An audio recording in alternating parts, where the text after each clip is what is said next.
ఆయనకి అందరూ తీసుకొచ్చి పెట్టేవారు చుట్టూ పదార్థాలు.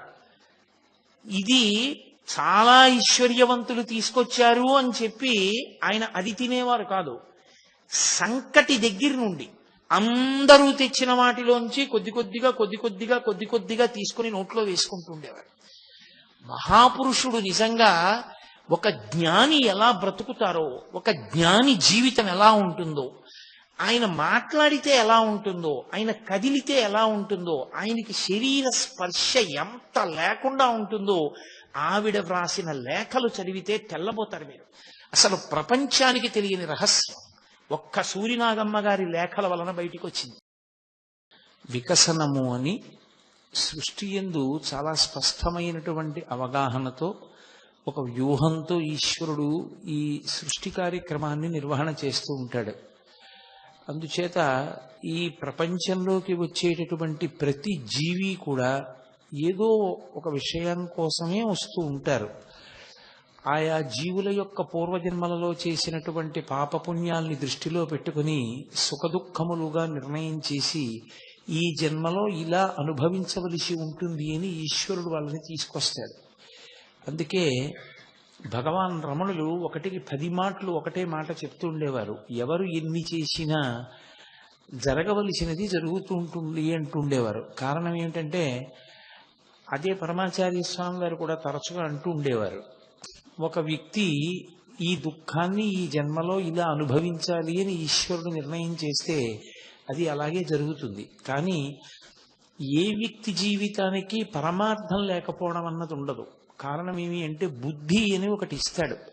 ఆ బుద్ధిని సక్రమంగా వినియోగించుకున్న నాడు బాహ్యంలో అందరికీ అబ్బా ఎంత కష్టంతో కూడుకున్న జీవితమో అనిపించినటువంటి వ్యక్తి అద్భుతమైనటువంటి స్థితిని పొంది మళ్లీ పునరావృత్తిని పొందవలసిన అవసరం లేనటువంటి శాశ్వతమైన శివసాయుధ్య స్థితిని పొందడానికి కూడా అవకాశం ఏర్పడుతుంది. ఇది నిరూపణం చేసేటటువంటి ఒక అద్భుతమైనటువంటి వ్యక్తి యొక్క గాథ భగవాన్ రమణుల జీవితంతో ముడిపడింది. సూరినాగమ్మ గారని ఆధునిక కాలంలో భగవాన్ రమణ మహర్షి యొక్క తత్వాన్ని తెలుసుకోవాలి అనుకున్న వాళ్ళందరూ కూడా తప్పకుండా చదివేటటువంటి గ్రంథాలు 2 ఉంటాయి. ఒకటి శ్రీ రమణలీల అని కృష్ణ భిక్షు అన్న ఆయన రచన చేశారు.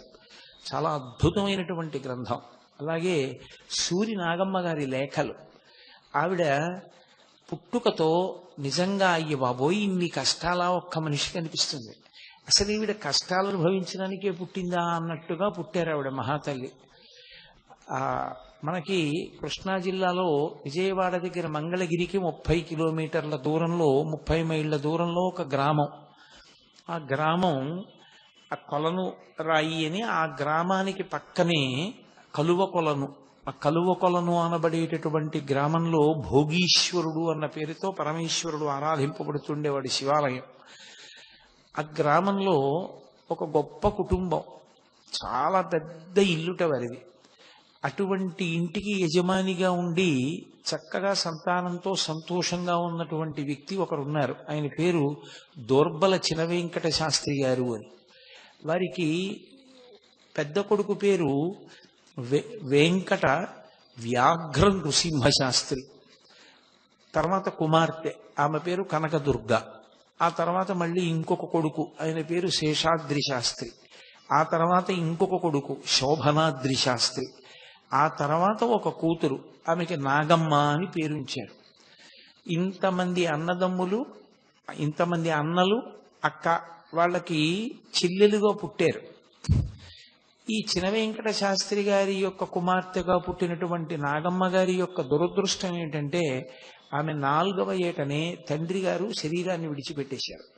10వ ఏడు వచ్చేటప్పటికి తల్లిగారు శరీరాన్ని విడిచిపెట్టేశారు. ఆవిడికి 11వ ఏడు కూడా రాకముందే ఏలూరు పట్టణంలో ఉండేటటువంటి సూరి రామావధాన్ల గారు అనబడేటటువంటి ఒకరి కుమారుడితోటి ఆమెకి వివాహం చేశారు. ఆమె ఇంకా ఆయనతో కలిసి సాంసారికమైన జీవనము ప్రారంభము చెయ్యకముందే భర్త గారు శరీరం విడిచిపెట్టేశారు. ఆవిడికి మిగల్చింది ఏమిటి అంటే ఆజన్మ బ్రహ్మచర్యం. ఆవిడ ఒక గదిలో పడుకుని ఉండేవారు. ఆవిడే రాసుకున్నారు, నా ఆశ్రమ జీవితము అని పుస్తకం రాశారు. ఆ ఆ పుస్తకం చదివితే నిజంగా హృదయం ఉన్న ఏ వ్యక్తికైనా అసలు ప్రథమ భాగం చదువుతుంటే కళ్ళ నీళ్లు తిరుగుతాయి. అన్ని కష్టాలు పడ్డారు. ఆవిడ ఒక గదిలోనే ఉండిపోయారు కొన్ని నెలలు, సంవత్సరాలు. ఆ గదిలోకి కనీసం సూర్యచంద్రుల యొక్క కిరణములు కూడా సోకేవి కావు. ఒక చింకి చాప మీద పడుకుని ఉండేవారు. ఆవిడకున్న పెద్ద ఆస్తి ఏమిటి అంటే ఏడుస్తుండడం. నిద్ర తెలివొస్తే ఏడవడం, ఏడిచి ఏడిచి ఏలిసిపోతే నిద్రపోవడం. ఈ రెండిటికీ మధ్యలో శరీరం అని ఒకటి ఉన్నది కాబట్టి రుచితో సంబంధం లేకుండా అన్నం తినడం అంతే. చిన్న పిల్ల, ఎప్పటికి తెల్లవారిన జీవితం అలా ఏడుస్తూ ఉండేవారు. అక్కడ వరకు మీరు పరిశీలనం చేస్తే అసలు ఇలాగ ఎందుకు పుట్టిస్తాడరా పరమేశ్వరుడు అనిపిస్తుంది.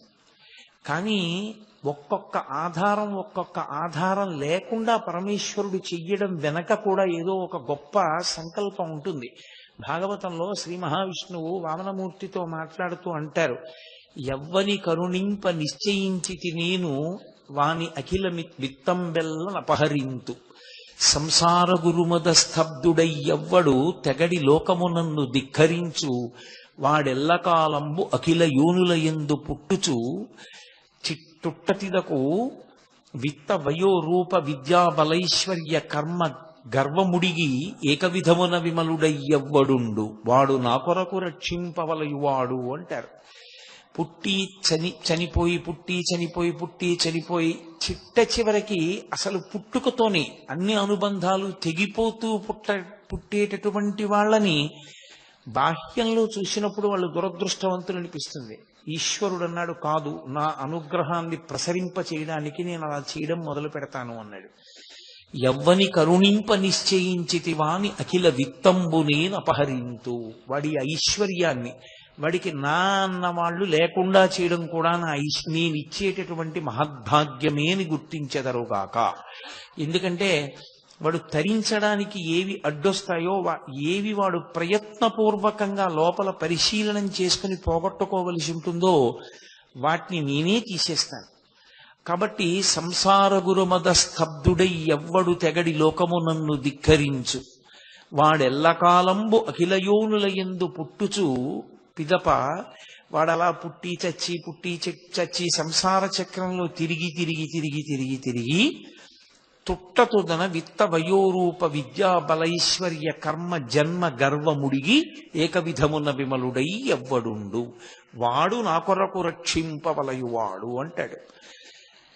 ఇక నాకిదుంది అని చెప్పుకుని అహంకరించడానికి ఏమీ లేనంత దీనమైన స్థితిలో ఉంచి మనసుని మాత్రం నా పాదపద్మముల యందు ఉండేటట్టుగా చేస్తానటువంటి వాళ్ళకి ఇంకా వాళ్ళ మనసు పెట్టడానికి వేరే స్థానం ఏముండదు. కాబట్టి అయితే ఒకటి, అలా ఉన్న వాళ్ళందరూ ఈశ్వరుని యందు మనసు పెడతారా అంటే దాని మీద తీర్పేం లేదు. ఏ బంధాన్ని ఈశ్వరుడు కల్పించకపోయినా అనేక బంధాలని తరువాత కల్పించుకునే వాళ్ళు ఉండొచ్చు. ఈశ్వరుడు ఏ బంధాన్ని ఇవ్వకపోయిన కారణం చేత పరమేశ్వరుని యందే మనసు పెట్టగలిగినటువంటి లక్షణం ఏర్పడడానికి పుట్టుకతో భక్తి వాసన కూడా ఉండాలి. పుట్టుకతో భక్తి వాసన పరమేశ్వర కృపచేత వచ్చేదే తప్ప తనంత తానుగా అలా ఏదో వచ్చేటటువంటిది కాదు. అది గత జన్మలలో ఉండేటటువంటి సాధనా బలం చేత, సంస్కార బలం చేత పుట్టుకతో అంత గొప్ప భక్తి ఏర్పడుతుంది. లేకపోతే భాగవతంలో భగవానుడు ఏం చెప్పాడో దానికి చాలా దగ్గరగా ఉంటుంది. సూర్యనాగమ్మ గారి జీవితం 2 వంశాలను ఉద్ధరించింది మహాతల్లి. 11 సంవత్సరాల లోపు వైధవ్యం కూడా వచ్చేసి ఓ చింకి చాప మీద పడుకునేటటువంటి పిల్ల, గట్టిగా పాఠశాలకి వెళ్ళి చదువుకోవడం కూడా సరిగ్గా చదువుకోనటువంటి పిల్ల, తనకి కొద్దిగా కూడపలుక్కుని చదువుకోవడం వచ్చినటువంటి పిల్ల పోతన గారి భాగవతం మీద అనురక్తి పెంచుకుని ఆమె బ్రతకడానికి ఏకైక కారణం ఆ పోతన గారి భాగవతాన్ని ఆలంబనం చేసుకుని ఆ భాగవతం చదువుకోవడమే.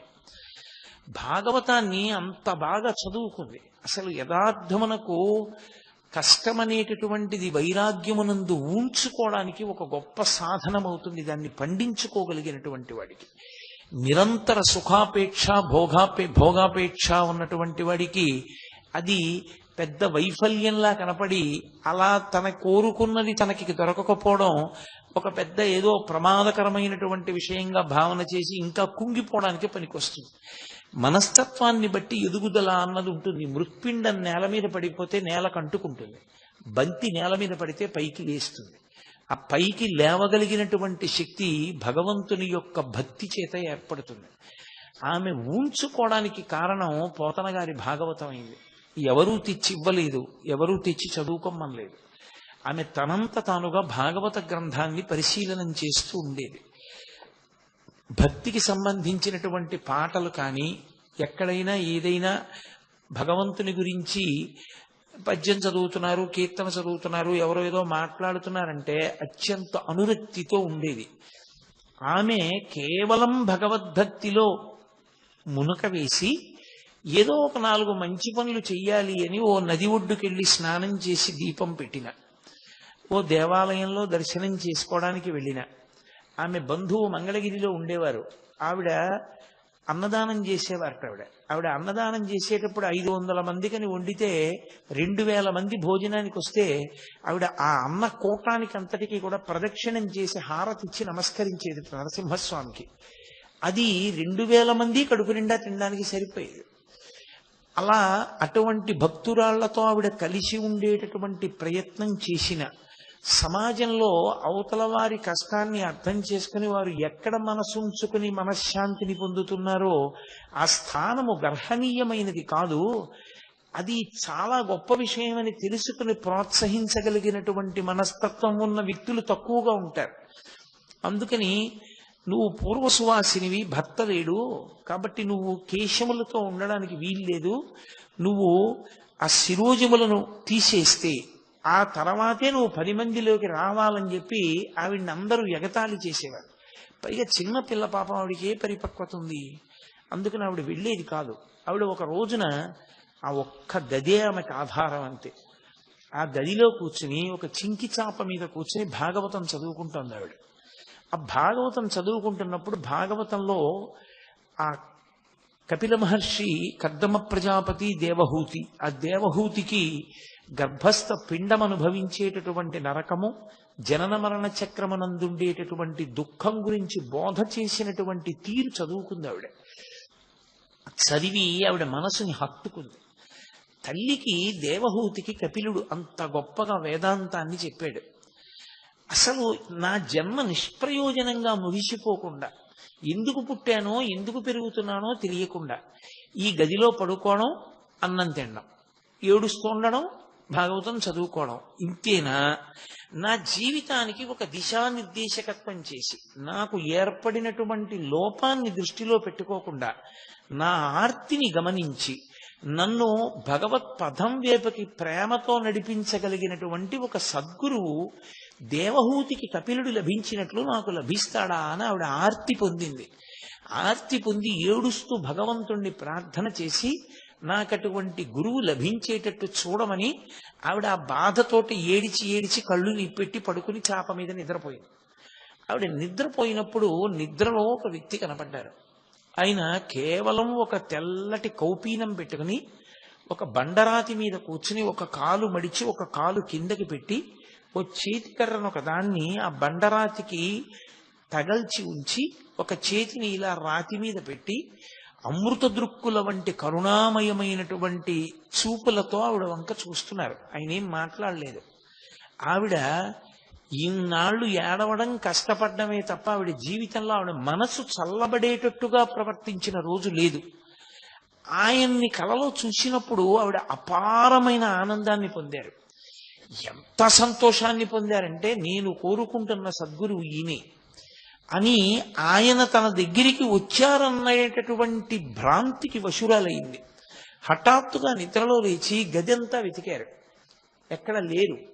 ఓ, నాకు స్వప్నం కలిగింది అనుకున్నారు. మళ్ళీ జీవితం యథాప్రకారం కొన్నాళ్లు పోయిన తర్వాత ఆమె యొక్క అన్నలు ఆమెని వెంకటాచల క్షేత్రానికి తీసుకెడతాము అన్నారు.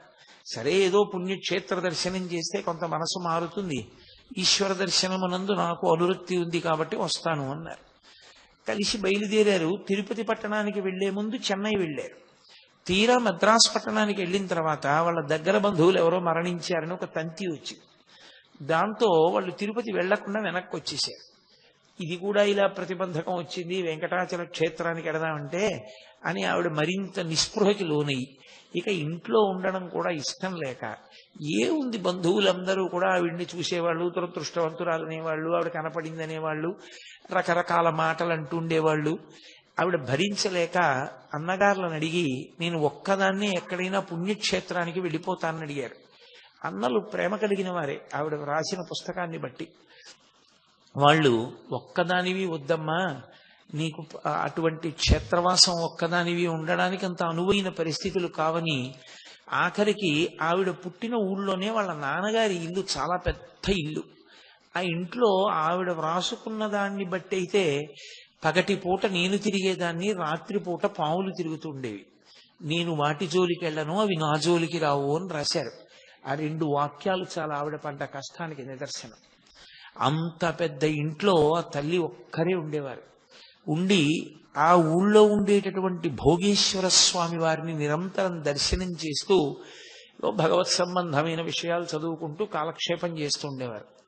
అకస్మాత్తుగా వాళ్ళ చిన్నన్న గారు కేరళ రాష్ట్రంలో పనిచేస్తూ వేరొక ప్రాంతానికి అహ్మదాబాద్ బదిలీ అయిపోయి వెళ్ళిపోతూ ఒక్కసారి మనం అరుణాచల క్షేత్రానికి వెడదాం, అక్కడ భగవాన్ రమణులు ఉన్నారు, వారు ఇప్పుడు జగద్విఖ్యాతి వహించినటువంటి గొప్ప గురుస్వరూపం, వెడదాం రమ్మని ఆహ్వానిస్తే ఈవిడ కూడా బయలుదేరారు.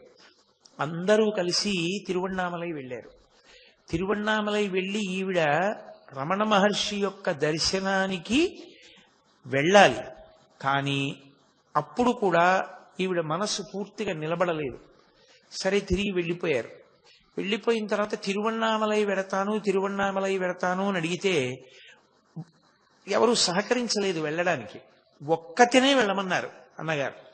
ఎప్పుడు ఒక్కతే ఆవిడ వెళ్ళిన పాపానికి పోలేదు, తెలియదు ఆవిడకి ఏమీ. సరే అలాగే ట్రైన్లో రిజర్వేషన్ చేయించారు, ఆవిడ ఎక్కారు. ఏదో వెడుతూ తిరుపతిలో దిగిపోయారు ఎవరో చెప్తే. దిగి శ్రీకాళహస్తి వెంకటాచలం దర్శనం చేసుకుని తిరువణ్ణామలైకి చేరుకున్నారు. ఆ రోజుల్లో బ్రేక్ జర్నీ అని ఉండేది. ఆ బ్రేక్ జర్నీ రాయించుకుని కాళహస్తి తిరుపతి కూడా దర్శనం చేసి ఆ తల్లి తిరువణ్ణామలై చేరుకున్నారు. ఒక్కతే సత్రవుకు వెడితే ఒక్క ఆడదానికి గది ఇవ్వమన్నారు. ఏదో ఆవిడతో కలిసి వచ్చిన వాళ్ళు నీకు గది దొరకపోతే మా ఇంటికి రమ్మన్నారు. వాళ్ళు ఇంటికి వెళ్ళారు. వాళ్ళు వచ్చావా అని సామాన్ లోపల పెట్టేశారు. ఇంకా ఆవిడ గురించి పట్టించుకోలేదు. వరండాలోనే తిరిగారు పాపం. పక్కింటి వాళ్ళు ధైర్యం చెప్పారు. నిజంగా ఎంత కష్టపడిందో అనిపిస్తుంది ఆవిడ జీవితం చదువుతుంటే. ఆవిడ ఆ వరండాలోనే పడుకుని మర్నాడు స్నానం చేసి పొద్దున్నే తిరువణ్ణామలై రమణాశ్రమంలోకి వెళ్ళారు. అసలు ఆవిడ రాత్రే వెడదాం అనుకున్నారు. చీకటి పడిపోయిన తర్వాత 6, 7 దాటిపోయిన తర్వాత ఇక స్త్రీలకి ప్రవేశం లేదు ఆశ్రమంలో, ఉండనివ్వరు అన్నారు. అంటే మహాతల్లి పొద్దున్నే వెళ్ళారు లోపలికి. భగవాన్ లేరప్పటికి కొండ మీదకి వెళ్ళారు. వస్తారు, కూర్చోమన్నారు. ఆవిడకి తెలిసిన బంధువులు ఉన్నారు, కూర్చున్నారు. కొంతసేపు ఆగి రమణ మహర్షి తిరిగి వచ్చారు. వారు ఎక్కువ మాట్లాడేవారు కాదు. ఆయన ఒక రాతి సోఫాలో పడుకున్నారు. పడుకుంటే ఈ సూర్యనాగమ్మ గారు అక్కడే కూర్చుని రమణుల వంక చూస్తున్నారు. రమణులు ఆవిడ వంక తదేకంగా చూశారు. గతంలో ఆవిడికి స్వప్నంలో వచ్చినప్పుడు చూసినటువంటి సద్గురువు యొక్క చూపులకు ఆవిడ ఎటువంటి ప్రశాంతతని పొందారో అటువంటి ప్రశాంతతని పొందారు. విచిత్రం ఏమిటంటే రమణ మహర్షి శరీరం పడిపోయే పర్యంతము మధ్య మధ్యలో అన్నగారుల ఇంటికి అప్పుడప్పుడు వెళ్ళి రావడమే తప్ప ఆవిడ అరుణాచలంలోనే ఉండిపోయారు. అరుణాచలంలోనే ఉండిపోయినా రమణ మహర్షి ఆమెను ఎప్పుడు నీ భర్త పోయాడు, నువ్వు ఒక్కదానివే ఉంటున్నావు అన్న మాట ఆయన తేలేదు. ఆవిడ్ని భగవంతుడి వైపుకి ఎలా నడిపించాలో అలా జాగ్రత్తగా ఆయన ఎప్పుడెప్పుడు ఏ మాట మాట్లాడాలో ఆ మాట మాట్లాడుతూ ఆవిడ్ని నడిపించారు. ఆవిడ జీవితం ఎంత సార్థక్యాన్ని పొందిందంటే ఒకానొకప్పుడు ఆవిడ ఒక పత్రికకి వ్యాసాలు రాసేవారు. ఆ తర్వాత మానేశారు. ఆ పత్రిక వస్తే దాని అడ్రస్ రమణాశ్రమానికి ఇస్తే ఆ పత్రిక వచ్చింది. ఇది ఎలా వచ్చిందని అడిగారు. నేను గతంలో వ్యాసాలు రాశాను, ఆ పత్రికే వచ్చింది ఇక్కడికి ఏం చెప్పారు. అకస్మాత్తుగా రమణ మహర్షి నోటి వెంట ఒక మాట వచ్చింది. భగవానుల నోటి వెంట వచ్చిన మాట ఎందుకు వ్యర్థమైపోతుంది? ఆయన నోటి వెంట వచ్చింది అంటే అంతే. ఇంకా ఆయన పక్కనున్న వాళ్ళని పిలిచి ఈమె పత్రికలకు విషయదానం చేస్తుందో అన్నారు. ఆవిడ తెల్లబోయారు. ఏమిటి పత్రికలకు విషయదానం చేస్తుంది అంటున్నారు నన్ను అనుకున్నారు.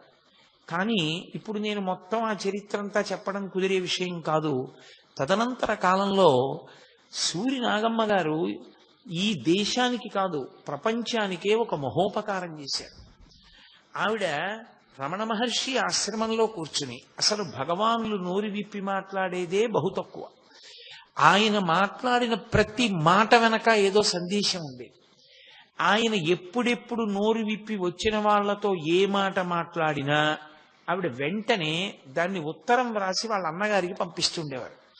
వాళ్ళ అన్నగారు ఈ ఉత్తరాలన్నీ దాచారు. దాచి రమణులు ఎప్పుడెప్పుడు ఏ మాటలు మాట్లాడారో ఆ మాటలన్నింటినీ సూరినాగమ్మ లేఖలు అన్న పేరుతో పుస్తకంగా ప్రచురించారు. అది ప్రథమ భాగం, ద్వితీయ భాగం, తృతీయ భాగం, చతుర్థ భాగం అని 4 భాగాలుగా ముద్రణ పొందింది. నిజంగా ఆవిడ రచనా శైలి చూస్తే ఎంత అద్భుతంగా ఉంటుందో. మీరు రమణాశ్రమ లేఖలు చదువుతుంటే మీరు రమణ మహర్షి శరీరంతో ఉన్న రోజుల్లో నిజంగా తిరువణ్ణామలైలో రమణ మహర్షి ఆశ్రమంలో కూర్చున్నటువంటి అనుభూతిని పొందుతారు. ఎన్ని విషయాలకు అందులో పరిష్కారాలు లభిస్తాయి. రమణుల దగ్గరికి రకరకాల వ్యక్తులు వస్తుండేవారు, రకరకాల ప్రశ్నలు అడుగుతూ ఉండేవారు. అన్నిటికీ కూడా ఆయా వ్యక్తులకు ఆయా వ్యక్తులు ఉన్న ఆశ్రమానికి తగిన రీతిలో ఆయన జవాబు చెప్తుండేవారు. ఎప్పుడెప్పుడు రమణ మహర్షి ఏ జవాబు చెప్పారో దాన్ని ఒక్క అక్షరం కూడా విడిచిపెట్టకుండా అంత జాగ్రత్తగా ఆవిడ ఉత్తరం రాసి అన్నగారికి పంపారు. ఆ అన్నగారు అంత శ్రద్ధగాను దాచారు. దానివల్ల రమణ మహర్షి నోరు విప్పడం అనేటటువంటిది కావ్యకంఠ గణపతి ముని వలన సాధ్యమైతే, నోరు విప్పి రమణ మహర్షి ఎప్పుడెప్పుడు ఏం మాట్లాడారు అన్నది ప్రతిరోజు తేదీ సమయంతో సహా ఆయా సందర్భాలు ఆయన మాట్లాడిన మాటలు ప్రపంచానికి అందడానికి ప్రధానమైన కారకురాలు సూరి నాగమ్మ గారు. ఆ తల్లి రమణుల యొక్క సేవలో రమణ మహర్షిని గురువుగా స్వీకరించి అభ్యున్నతి మార్గంలో ప్రయాణం చేసి తన జీవితాన్ని తరింప చేసుకున్నారు. రమణ మహర్షి శరీరం పడిపోయేటటువంటి సమయంలో ఒక చిన్న గదిలో ఉన్నారు. ఆయన పక్కనే ఓ చిన్న స్నానాల గది ఒకటి ఉండేది.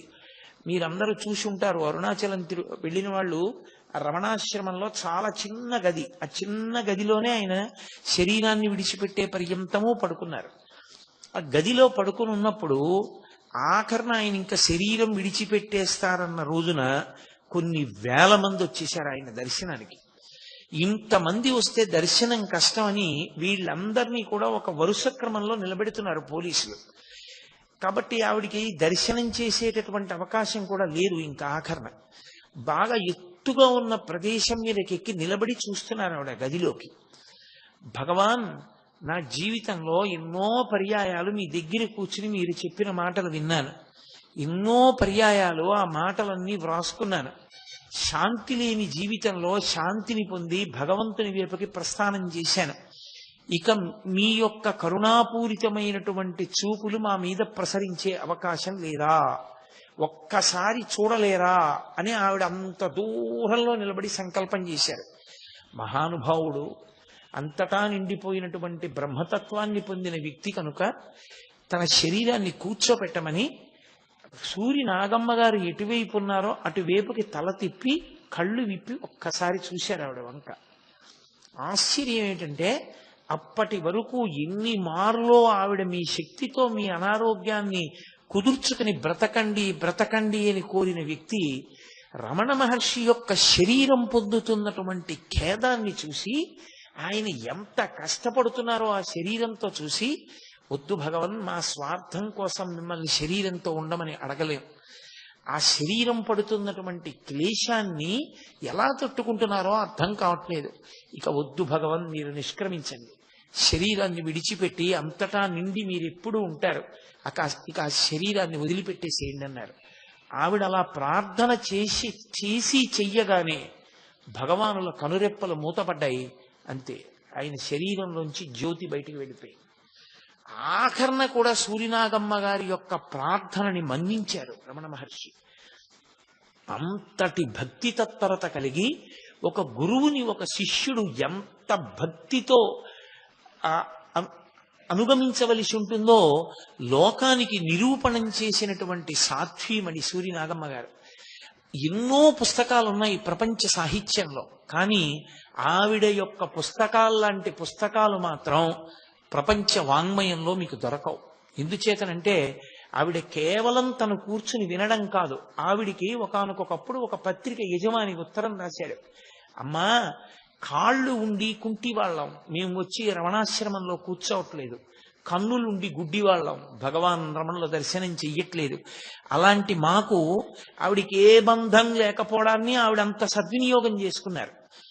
రమణుల దగ్గర కూర్చోవడం, ఆధ్యాత్మిక గ్రంథాలు చదువుకుంటూ ఉండడం, ఆయన ఏది మాట్లాడినా అంత జాగ్రత్తగా వినడం, దాన్నంతటినీ కూడా లేఖగా వ్రాయడం.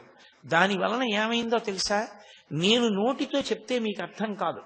మీరు నిజంగా రమణాశ్రమ లేఖలు పుస్తకం చదవండి. ఇక్కడ ఉన్న వాళ్ళలో చాలా మంది చదివి ఉన్నారు అని నేను అనుకుంటున్నాను. ఈ ముందున్న వాళ్ళలో ఎవరైనా చదివారా రమణాశ్రమ లేఖలు? రమణాశ్రమ లేఖలు పుస్తకాన్ని మీరు చదివితే అసలు మీరు ఒక రకమైనటువంటి అద్భుతమైన వాతావరణంలోకి ప్రవేశిస్తారు. రమణాశ్రమ లేఖలు చదువుతున్నప్పుడు ఆవిడ ఎంత అద్భుతమైన రచన చేశారంటే, మీరు కొంతకాలం భగవాన్ రమణులతో కలిసి ఉంటారు.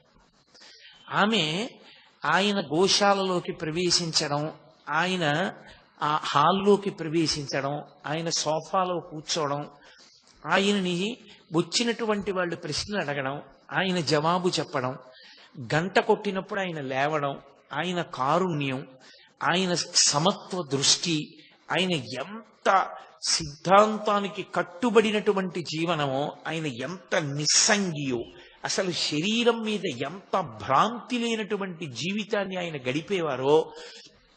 మహాతల్లి తేదీలు వేస్తూ ఆవిడ చేసినటువంటి ఆ రచన మీరు చదువుతుంటే మీరు సూరినాగమ్మ గారి లేఖలు పుస్తకం చదువుతున్నానన్న భావన మీకు ఉండదు.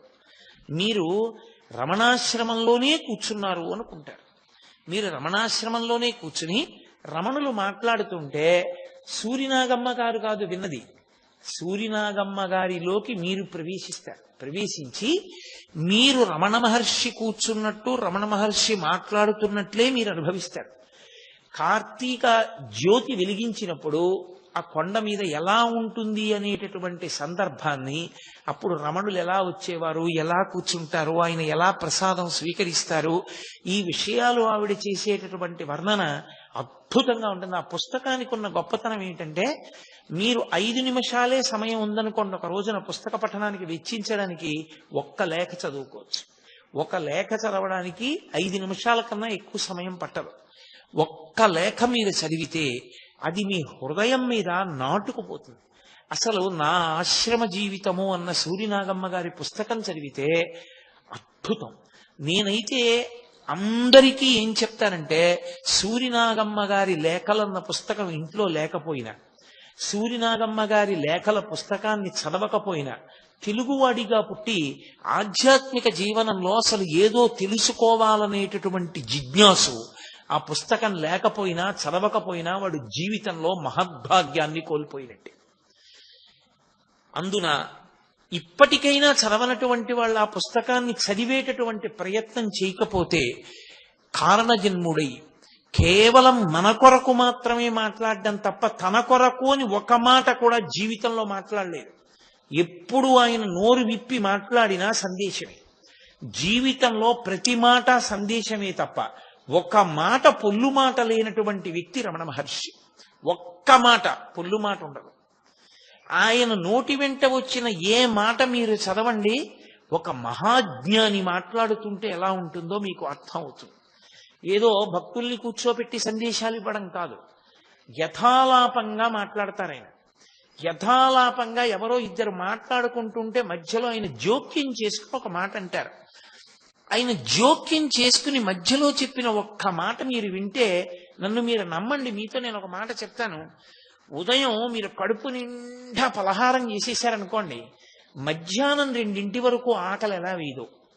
ఇంత పటికి బెల్లం పర్ర పర్ర నవిలేశారనుకోండి, మంచినీళ్లు తాగేసిన నోటిని ఇంకా తీపితనం ఎలా పట్టుకుంటుందో. సూరినాగమ్మ గారి లేఖల్లో ప్రతిరోజు ఒక లేఖ చదవడం మీరు అలవాటు చేసుకున్నారనుకోండి, ఆ రోజంతా మీకేదో అవ్యాజమైనటువంటి ప్రశాంతత ఉంటుంది. నేను ఈ సందర్భంలో మీతో ఒక మాట చెప్తాను. సూరినాగమ్మ గారి లేఖల పుస్తకాన్ని నేను చదివేటప్పుడు ఆ పుస్తకం అయిపోతుందేమోనని మిగిలిన పేజీల వంక చూసి నేను బెంగ పెట్టుకున్న రోజులు ఎన్నున్నాయో. ఏదో మంచి ప్రసాదం దొరికితే దాన్ని బాగా అనుభవించి తిన్నట్టు నాకు చదివేయాలని ఉన్నా కూడా నిగ్రహించుకుని ఏదో ఒక్క పుట చదివి ఇక చదవకుండా ఆపేసేవాడిని. అయిపోతుందేమో అని. బహుశా మీకు నేను ఒక యథార్థం చెప్తున్నాను.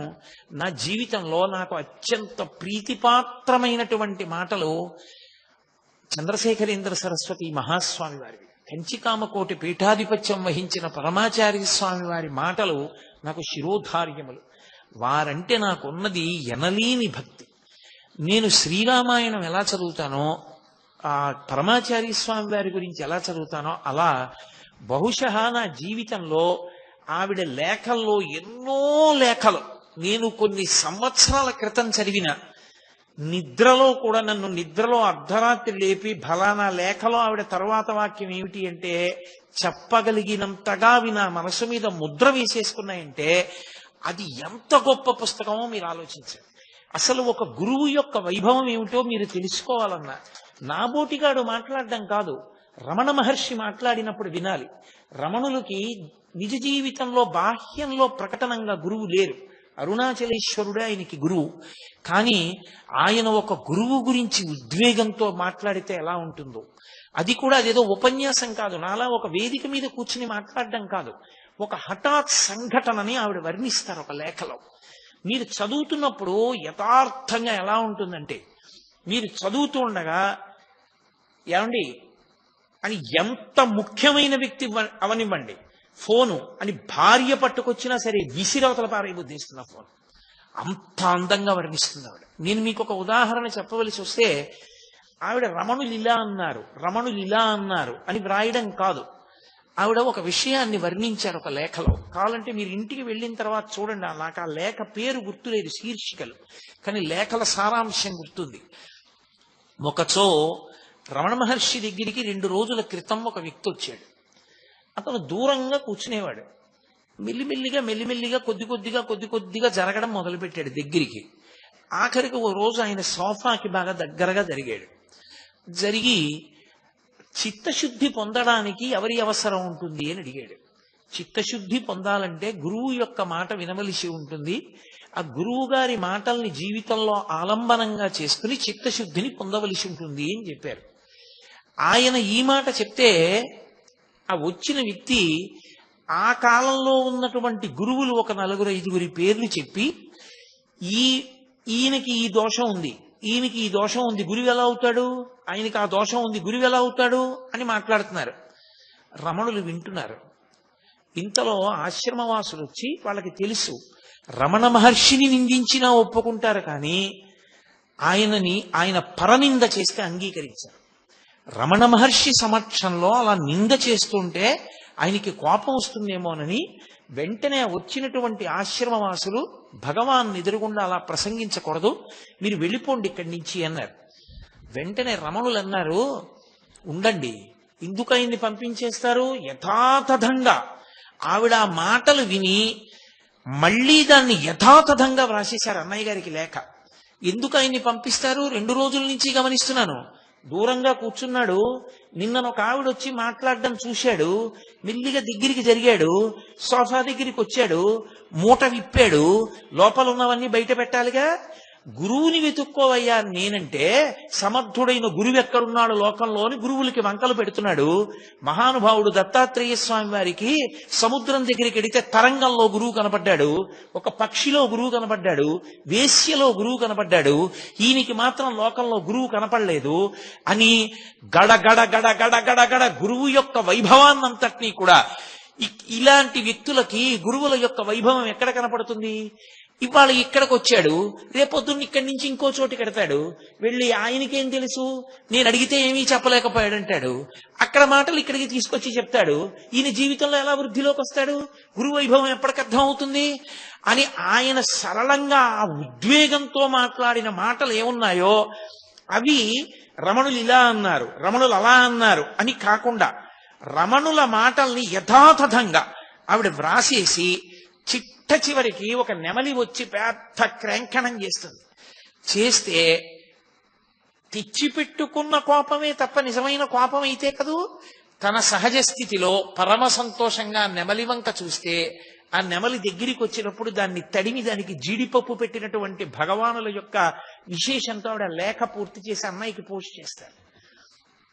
ఎన్ని ఉత్తరాలు ఆవిడ తేదీ వేసి రమణులు ఎప్పుడెప్పుడు ఏ సందర్భంలో ఏం మాట్లాడారు ఆ ఒక్క లేఖ మనం చదివామనుకోండి, గురువుల విషయంలో ఎలా బతకాలి, గురువుల విషయంలో ఎలా దోషం ఎంచకూడదు, మనం ఎలా గురువుని గౌరవించాలి. ఆయన ఒక్కొక్క చోట గురువు గారంటే ఎవరు అని అడుగుతారు, ఎంత అద్భుతమైన నిర్వచనం చెప్తారో. గురియే గురువు అంటారు. ఎంత అద్భుతమైన లేఖలంటే అవి. ఒక్కొక్కసారి ఆయన వచ్చిన వాళ్ళతో మాట్లాడినవి కావు ఆ లేఖలు. ఎవరో ఒక ఆయన ఏదో అంతకు పూర్వం రాసిన పద్యం ఏదో పట్టుకొచ్చి ఏదో మాట్లాడుతున్నాడు. మాట్లాడుతూ ఆయన శంకరాచార్యులు వారు చేసినటువంటి స్తోత్రంలోంచి ఒక మాట అన్నాడు. ఏదో కౌపీనవంత కలు భాగ్యవంత అన్నారు శంకరాచార్యులు వారు. గోచీ పెట్టుకున్న వాడి కన్నా ఐశ్వర్యవంతుడు ఎవరి ప్రపంచంలో. శాంతి అంతా ఆయనకే ఉంది, ఎందుకంటే విషయవాసనలన్నీ విడిచిపెట్టేశాడు. ఎప్పుడు శాంతిగా ఆత్మయందు రమిస్తూ ఉంటాడు. అందుకని కౌపీనవంత కలు భాగ్యవంత అన్నారు శంకరులు. దాని గురించి అంటుంటే, మీ తువ్వాల గురించి అయ్యర్ గారు విషయం చెప్తుండేవాడు, ఏమిటది అన్నాడు ఆయన. అంటే అది వచ్చిన వాళ్ళకి సందేశం కాదు, భగవానులు నవ్వుతూ ఆ వచ్చిన అంతేవాసితో ఒక మాట చెప్పారు. అదా, నేను కొండ మీద విరూపాక్ష గుహలో ఉన్న రోజుల్లో ఒక విచిత్రం జరిగింది. మలయాళ దేశం నుంచి ఎవరో వచ్చో తువ్వాలు ఇచ్చారు. ఆయన తువ్వాలనేవారు కాదు, తుండు అనేవారు. ఓ తుండు ఇచ్చారు. ఆ తుండు అసలు వేసినప్పుడే దాని దారపోగులు అటు ఇటు చల్లుకుపోయి ఉన్నాయి. నేను అది పెట్టి దీన్ని తుడిచేవాడిని. నేను తుడుచుకునేవాడిని అనరైనా, దీన్ని తుడిచేవాడిని అంటారు. దీన్ని తుడిచేవాడిని. అది కొద్ది కాలంలోనే కన్నాలు పడిపోయింది. ఎవరైనా చూస్తే మళ్ళీ ఇంకో తుండిస్తానంటారు. ఎందుకు వచ్చిందని ఆయన 3 గంటలకి లేచేవారు. స్నానం చేసి దీన్ని తుడిచేసి ఎవరైనా చూస్తారని ఓ చెట్టు కొమ్మ మీద వేసి అది కొద్దిగా ఆరగానే ఉండ చుట్టి కన్నాలు కనపడకూడదని ఒక చెట్టు తొర్రలో పెట్టేవాడిని. కాలక్రమంలో అందులో నూలుపోగుల కన్నా కన్నాలే ఎక్కువైపోయాయి. ఆయనతో ఎంత సాన్నిహిత్యమో చూడండి. అక్కడ పశువులు కాసుకునేటటువంటి కోయ పిల్లాడోడు ఉండేవాడు. ఈయన రోజున దులుపుతున్నారు. వాడు పరిగెత్తుకొచ్చి ఎవరితో, భగవానులతో. వాడు అన్నాడు, ఎంత గొప్ప తుండండి, ఇన్ని కన్నాలు, గవర్నర్ గారు వస్తున్నారు, ఈ తుండు బహూకరిద్దాం, ఇస్తారేమిటి అన్నాడు. వాడు చిన్న పిల్లవాడు. ఆయన కోపం లేదు. మహాపురుషుల యొక్క మనస్సు పసిపిల్లవాడి మనస్సులో ఉంటుంది. అందుకే పసిహృదయం అంటారు. పసిహృదయానికి ఉన్న లక్షణం ఏంటంటే, నాన్నగారికి ఆజా పెట్టలేదని అప్పటికప్పుడు ఏడుస్తాడు. నాన్న ఇలారా అంటే మళ్ళీ విడిపోయి కొడ మీద కూర్చుంటాడు. వాళ్ళకి ఏ పట్టింపు ఉండదు. వాళ్ళు మనసులో అంత ఆర్ద్రతతో అంత ప్రేమతో ఉంటారు. కాబట్టి ఆ పిల్లవాడి వంక చూసి నవ్వి ఆయన దాన్ని ఉండ చుట్టి చెట్టు తొర్రలో దాచారు. చెట్టు తొర్రలో నేను దాచాను. ఆఖరికి ఒక రోజున అయ్యర్ దేని గురించో వెతుకుతూ చెట్టు తొర్రలో చెయ్యెట్టాడు. ఈ తువ్వాలు దొరికింది. తీసి చూశాడు. దాన్ని నిండా కన్నాలే. నా దగ్గరికి వచ్చి, భగవన్ ఎంత అన్యాయమైన పని, తుండు లేదని చెప్పకూడదా, మేము తుండేతేమా, ఇంత అన్యాయమా, దీంతో తుడుచుకుంటున్నారా మీరు అని చూపించాడు. ఏమయ్యా తుండు అలా ఉందంటావే, అన్ని 1000 కన్నాలున్నాయి, సహస్రాక్షుడు ఇంద్రుడు నాకు తుండయ్యాడయా అని పొంగిపోయాను ఆ రోజుల్లో అని ఒక చిరునవ్వు నవ్వి, అదేమి ఇంకొక విచిత్రం, ఆ రోజుల్లో ఒక్కటే కౌపీనం, ఆ ఒక్క కౌపీనం కన్నాలు పడిపోయింది.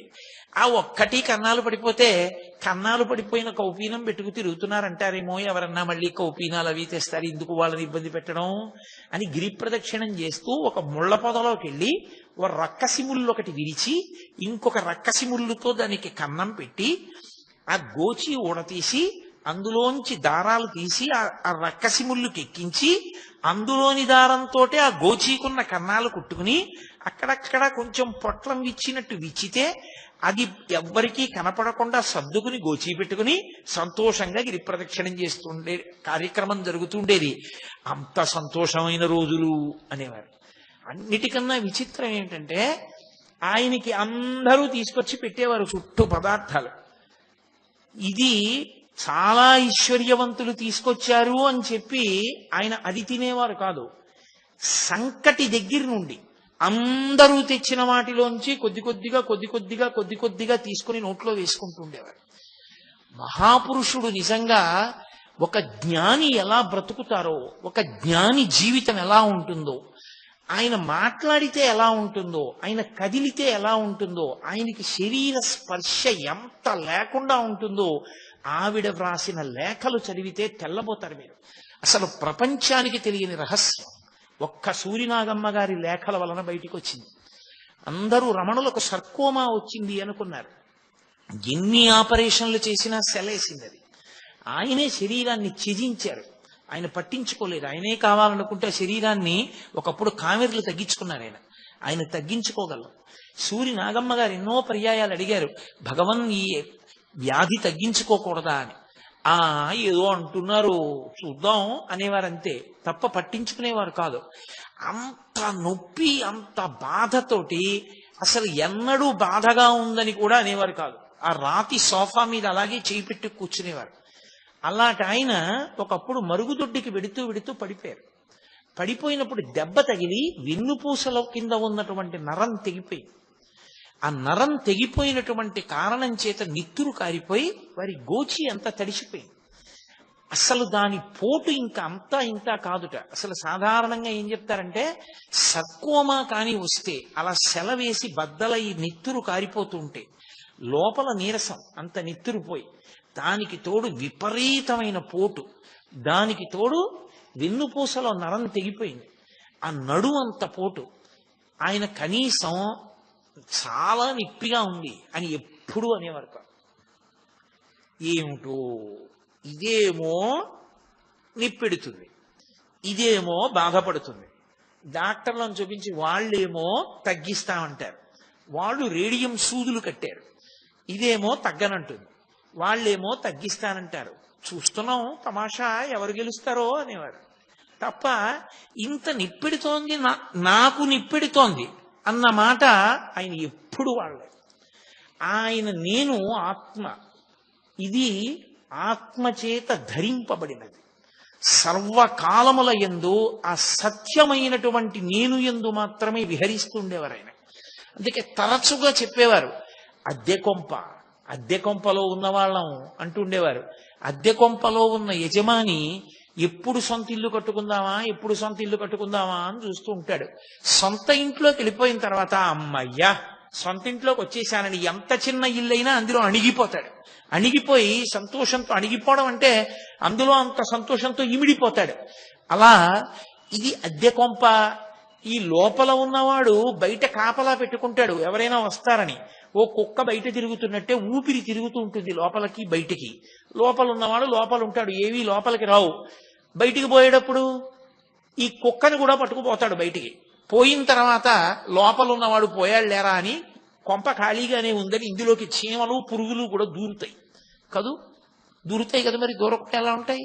నేనే ఒకసారి ప్రత్యక్షంగా చూశా. మా అమ్మగారు శరీరం విడిచిపెట్టినప్పుడు ఆవిడ అంత్యేష్టి సంస్కారానికి శ్మశానానికి వెళ్ళి కూర్చొని పూజ చేస్తుంటే ఇంతంత పురుగులు నా తొడల కింద చేరి ఇలా నోళ్లు విప్పి ముట్టుకుంటున్నాయి. నేను హడిలిపోయి ఇదేమిట్రా ఇన్ని చెద పురుగుల్లో పట్టేశాయని ఆ పూజ చేయిస్తున్న ఆయన వంక చూస్తే ఆయన అన్నాడు, భయపడకండి, వాటికి తెలుసు ముట్టుకుంటాయి, అవి ముట్టుకుని చెప్పేస్తాయి బతికున్నాడో లేదో. ప్రాణం పోయినవాడైతే అరగంట అయ్యేటప్పటికి శరీరం ఉండదు, ముక్కల కింద కొరికేస్తాయి. అవి అన్నీ వచ్చి ముట్టుకుంటాయి, ఎందుకంటే ఇక్కడికి వచ్చేవన్నీ శరీరాలే కదా. చూసి ప్రాణం ఉంటే అవి వెళ్ళిపోతాయి, కాసేపటికి వెళ్ళిపోతాయి మీ దగ్గర నుంచి. ప్రేతాన్ని మాత్రం తింటాయి, ఏం భయపడకండి అన్నాడు. నేను అలాగే కూర్చున్నాను. వచ్చి కొద్దిగా ఇలా ముట్టుకుని ఒక్కటి కూడా కొరికేది కాదు. ఓ వీడికి ఇంకా ప్రాణం ఉందనుకునేవి, వెళ్ళిపోయేవి. రమణులు మహానుభావుడు ఆయన చెప్పింది యథార్థం అనడానికి నేను సరిపోను, ఆయన నోటి వెంట వచ్చిందే సత్యం. కాబట్టి ఆ కుక్క తిరుగుతున్నంతసేపు లోపలికి రావు. ఆ కుక్కని పట్టుకుని యజమాని వెళ్ళిపోతే అప్పుడు అన్నీ ఇందులోకి ప్రవేశిస్తాయి. సొంత ఇంటికి చేరిపోతే దీపం ఉండగా ఇల్లు చక్క పెట్టుకుని సొంత ఇంటికి వెళ్ళిపోయాడే వాడు శాశ్వతమైన ఆనందాన్ని అనుభవిస్తాడు. సొంత ఇంటికి వెళ్ళిపోవడం అంటే ఆత్మలోకి ప్రవేశించేసినటువంటి వాడు ఇక ఈ సంబంధంతో ఉండడు. విషయవాసనల వెంట తిరగడు. కాబట్టి నిరతిశయమైన శాంతితో ఆనందంతో ఉంటాడనేవారు. చిన్న చిన్న సందర్భాలను అడ్డుపెట్టి ఎంత అద్భుతంగా మాట్లాడేవారు. ఆయన భోజనం చేసి హాల్లోకి వస్తున్నారు. ఒకసారి పాత శిష్యులు కొంతమంది, కొత్తగా చేరినటువంటి వాళ్ళు కొంతమంది రమణ మహర్షి దగ్గర మాకు చనువు అంటే మాకు చనువు అని దెబ్బలాడుకున్నారు. దెబ్బలాడుకుని భగవాన్ వచ్చిన తర్వాత అడుగుతాం, వీళ్ళ పక్షం చెప్తే వాళ్ళు వెళ్ళిపోతారు, వాళ్ళ పక్షం చెప్తే వీళ్ళు వెళ్ళిపోతారు, సిద్ధపడిపోయారు. దెబ్బలాడుకుని కూర్చున్నారు. రమణులు రానే వచ్చారు భోజనం చేసి. తీరా వచ్చిన తర్వాత ఆయన లోపలికెడుతూ ఇలా చూశారు రెండు వర్గాల్ని. ఇంతలో వెనక ఓ కుక్క వచ్చింది ఆశ్రమంలోకి. ఆశ్రమంలో ముందు నుంచి ఉన్న కుక్కను తరిమింది. ఆ కుక్క అరుచుకుంటూ పారిపోయింది. ఆయన వెనక్కి తిరిగి అన్నారు, కుక్కలు కదూ, పాతవి కొత్తవి కలిసి ఉండలేవు, కొత్త వాటిని పాతవి తరుగుతాయి, పాత కొత్త భావనలతో దెబ్బలాడుకునేవి కుక్కలు అని లోపలికి వెళ్ళారు. ఇక మళ్ళీ ఎప్పుడు ఎవరు ప్రస్తావన తేలేదు. సర్వజ్ఞుడు మహానుభావుడు. ఒక కుక్క మీద అడ్డుపెట్టి ఎంత తత్వం చెప్పేవారు. ఒక నెమలి గురించి మాట్లాడితే ఆయన ఎంత అద్భుతంగా మాట్లాడేవారు. ఆయన మాట్లాడినటువంటి మాటలు ఎప్పుడెప్పుడు ఆయన ఏ మాట మాట్లాడారో ఆ మాటల్ని యథాతథంగా తీసుకొచ్చారు. ఒకప్పుడు నటనానంద స్వామి అని ఒక ఆయన రమణ మహర్షి దగ్గరికి వచ్చాడు. వచ్చి నాకు మీలాగే ఈ శరీరం మీద భ్రాంతి పోయింది, సన్యాసం తీసుకుందాం అనుకుంటున్నాను, ఎందుకు వచ్చిన దిక్కుమాలిన శరీరం, ఇదేమైనా శాశ్వతమా ఏమైనా అన్నాడు. అలా సన్యాసం తీసుకోకూడదు, తగినంత పరిపక్వత లేకుండా కుదరదన్నారు రమణ మహర్షి. ఏమెందుకు కుదరదన్నాడు. అయ్యి మీరు తీసుకోవాలా, మీరు ఒడ్డును కూర్చోవాలా, మీరు సంతోషంగా ఉండాలా, మేము మాత్రం తీసుకోకూడదా అన్నాడు ఆగ్రహంతో. ఆయన అన్నారు, నేను తీసుకునేటప్పుడు ఎవరిని అడగలేదన్నాడు. పూర్తి వైరాగ్యంతో అరుణాచలం వచ్చేసారంతే తప్ప ఎవరిని అనుమతులు అడగలేదు. ఏమంటే నేను చాలా చికాగ్గా ఉంది, వైరాగ్యం వచ్చేసిందండి, ఏమిటండి శరీరం సన్యాసం తీసుకుంటానని నేను అనలేదు. రామకృష్ణ పరమహంస అంటుండేవారు, వైరాగ్య does not come drop by drop, it comes like a flood అనేవారు. వైరాగ్యం వస్తే ఒక పెద్ద ప్రవాహంలా వస్తుంది తప్ప వైరాగ్యం ఏదో బిందువుల కింద ఏం రాదు. బిందువుల కింద వస్తే వైరాగ్యమే కాదు. కాబట్టి నేను ఎవరి అనుమతి అడగలేదు అంటూ ఆయన ఒక మాట చెప్పారు. అసలు ఈ శరీరము అసత్యము అన్న సత్యం బాగా లోపల ఇమర్చుకోవాలి, జీర్ణం అవ్వాలి. జీర్ణం అవ్వకుండా ఏదో ఈ శరీరం పనికి మాలిందని వదిలిపెట్టకూడదు, అది తప్పది. ఈ శరీరం యొక్క స్థితి ఏమిటో బాగా అర్థం అవ్వాలి అని ఆయన ఒక ఉపమానం చెప్పారు. భోజనం చేయడానికి విస్తరి తీసుకొచ్చి వేస్తారు. ఆ విస్తరి తీసుకుని వచ్చి వేసే ముందు విస్తరి యొక్క చిట్ట చివరి ప్రయోజనం ఏమిటి? తీసుకెళ్లి పెంటకుప్ప మీద పారేయడమే. పెంటకుప్ప మీద పారేయడమే విస్తరి యొక్క ప్రయోజనం కనుక పట్టుకెళ్ళి వెంటనే పడేస్తారా? పడేయరు. బాదమాకులన్నీ కోసి తెస్తారు, వాటినన్నిటినీ కడుగుతారు, శుభ్రంగా తుడుస్తారు, చీపురు పుల్ల తీసుకొచ్చి సన్నగా చీలుస్తారు, అందంగా తినేటప్పుడు ఊడి ముద్దలో కలవకుండా కుడతారు, కుట్టి విస్తరి తీసుకొచ్చి వేస్తారు, నేతి చుక్క వేస్తారు, వడ్డన చేస్తారు, కూర్చున్నవాడు పరిశీచనం చేస్తాడు, మౌనంగా భోజనం అంతా చేస్తాడు, ఉత్తరాపోసనం పడతాడు, పట్టి లేచిపోతాడు. అప్పుడు విస్తరిని మడతపెట్టి పెంటకుప్ప మీద పారేస్తారు. అంతేగాని పెంటకుప్ప మీద పారేయడమే ప్రయోజనం అని చెప్పి విస్తరి కుట్టి వెంటనే పారేస్తావా? పారయ్యవు. ఈ శరీరమునందు ఉండాలి, ఇది ఋతుమంతము, దీని ఎందుండి సాధన చెయ్యాలి. నువ్వు బాగా భగవంతుడు చెప్పినటువంటి విహిత కర్మలు చేస్తూ, నిషిద్ధ కర్మల్ని భంజిస్తూ, గురువాక్య శ్రవణం చేస్తూ, వైరాగ్యాన్ని బాగా పెంపొందించుకుని ఇది సత్యము కాదు, ఇది ఋతుమంతము, లోపల ఉన్నది సత్యమన్న ఎరుకలోకి నువ్వు రావాలి. ఆ ఎరుకలోకి వచ్చిన తరువాత ఆయనే ఒకానొక లేఖలో అంటారు, కూలికొచ్చిన వాడు ఎత్తుకున్న రాయిలా ఉంటుంది శరీరం అన్నారు. కూలికి రాయి ఎట్టుకొస్తాడు ఒకడు. మన ఇంట్లో పెద్ద బండ కావాలి దేనికో, ఎక్కడో వేయడానికి, ఎక్కడో ఉంటుందో బండ. ఆ బండ ఒరే మా ఇంటికి పట్టుకొస్తావా అంటే ఓ 10 రూపాయలు ఇవ్వండి అంటాడు. సరే ఇస్తాను, ఈ బండ నెత్తి మీద ఎట్టుకో అంటే బండ నెత్తి మీద ఎట్టుకుంటాడు. నెత్తి మీద పెట్టుకున్నవాడు వస్తూ ఉంటాడు, ముందు యజమాని నడుస్తుంటాడు, ఇదేనా అండి ఇల్లు, ఇదేనా అండి ఇల్లు అంటుంటాడు. ఎందుకని? వాడికి ఎప్పుడెప్పుడు ఆ ఇల్లు వచ్చేస్తుందో అప్పుడప్పుడు ఆ బండ పారేద్దాం అని ఉంటుంది తప్ప వాడు తొందరగా బండ ఎక్కడ పడితే అక్కడ పడేయకూడదు. ఆ ఇల్లు వచ్చాక ఇంట్లో పారేయాలి. పారేశాక అమ్మయ్యా అని తలపాగా తీసి దులుపుకుని 10 రూపాయలు చూపోతాడు. జ్ఞానికి శరీరము నెత్తికెత్తుకున్న బండలాంటిది. కూలికొచ్చినట్టు ప్రారబ్ధ కర్మ అయిపోయే వరకు ఈ శరీరంలో ఉంటాడు. ఉండి సుఖ దుఃఖములకు సాక్షి అన్నారు ఆయన. అందుకే రమణ మహర్షికి సర్కోమా వ్యాధి వస్తే రమణ మహర్షికి బాధ ఉన్నదా లేదా అని అడిగారు అనుకోండి, శరీరం అన్న తర్వాత శరీరం మీద మరుగునీళ్లు పోస్తే కాలుతుందా కాలదా? కాలుతుంది. శరీరం అన్న తర్వాత అన్నం పెడితే కడుపు నిండుతుందా నిండదా? నిండుతుంది. శరీరం అన్నాక దాహం వేసి మంచినీళ్ళు ఇస్తే తృప్తి కలుగుతుందా కలుగదా? కలుగుతుంది. బాధ కూడా అంతే. సామాన్యుడికి జ్ఞానికి తేడా ఎక్కడొస్తుంది అంటే, సుఖంతో కానీ దుఃఖంతో కానీ సామాన్యమైన సాధకుడు మమేకమవుతాడు. మమేకమై సుఖం వచ్చినప్పుడు ఇదంతా నాదే అంటాడు, దుఃఖం వచ్చినప్పుడు అయ్య బాబోయ్ ఎంత దుఃఖమో తట్టుకోలేకపోతున్నానంటాడు. జ్ఞాని సుఖమునకు దుఃఖమునకు సాక్షి. సుఖ దుఃఖములు అనుభవించడానికి పరమేశ్వరుడిచ్చినటువంటి గొప్ప తెప్ప ఈ శరీరం, ఉపకరణం. ఎందుకో తెలుసా? గత జన్మలలో చేసిన పాపమున్నది పుణ్యమున్నది. పాపము దుఃఖాన్నివ్వాలి, పుణ్యము సుఖాన్నివ్వాలి. ఇప్పుడు సుఖాన్ని మీరు అనుభవించి అమ్మయ్య సుఖంగా ఉంది అనుకోవాలంటే మనసొక్కటి ఉంటే సరిపోతుందా? శరీరం ఉండాలి. శరీరం ఉంటే తప్ప సుఖము అనుభవములోనికి రాదు. మీరు ఈ విషయం చాలా గంభీరమైన విషయం గుర్తుపెట్టుకోవాలి. సుఖము అనుభవంలోకి రావాలి, శరీరం ఉండాలి. దుఃఖం అనుభవంలోకి రావాలి, శరీరం ఉండాలి. నేను చేసిన పాపకర్మ ఏదో ఉంది, ఆ పాపకర్మ ఉంది కాబట్టి ఈ శరీరానికి ఏదో ఒక దుఃఖం వస్తుంది. ఏదో ఈ కాలు నెప్పెడుతోంది అనుకోండి, నాకు ఆ కాలు నిప్పెట్టడం అనేటటువంటి కారణాన్ని అడ్డుపెట్టి ఈశ్వరుడు గత జన్మలలో నేను చేసినటువంటి పాపాన్ని తీసేస్తున్నాడు. కాబట్టి ఆ పాపం క్షయం అయిపోతోంది. శరీరం లేకపోతే పాపం ఎలా పోతుంది? శరీరంతో దుఃఖం అనుభవిస్తూ పాపాన్ని పోగొట్టుకుంటాడు, శరీరంతో సుఖం అనుభవిస్తూ పుణ్యాన్ని పోగొట్టుకుంటాడు. రెండు పోతాయి. కాబట్టి రెండు పోగొట్టుకోవడానికి సుఖ దుఃఖముల కొరకు శరీరం ఉండాలి. దాంతో మనం పోగొట్టుకుంటాం. జ్ఞాని ఆయనకి సుఖము దుఃఖము ఆయనకి అన్వయం అవ్వదు. ఎందుకు అవ్వదు అంటే ఒకటే కారణం, ఆయన ఈ శరీరం మనకు సాక్షి. దీన్ని వేరుగా చూస్తూ ఉంటాడు. చూడండి, మనం ఇక్కడ నిప్పెడుతోందండి అంటాం. అంటే ఇక్కడ నిప్పెడుతోందండి అంటే దీనికి నిప్పెడుతోందని తెలుసుకుంటున్నదొకటి, నిప్పి లేకుండా వేరుగా ఉందా లేదా సాక్షిగా? ఆ సాక్షిగా ఉన్న అసలు నేను ఇది నా చేత ధరింపబడింది. అందుకే దీనికి ఎంత దుఃఖం రానివ్వండి, ఎంత కష్టం కలగనివ్వండి, సాక్షి. ఇది ఎలా ఉంటుందంటే, పోతన గారు భాగవతంలో ఓ శ్లోక రచన చేస్తూ ఆయన ఒక మాట అన్నారు.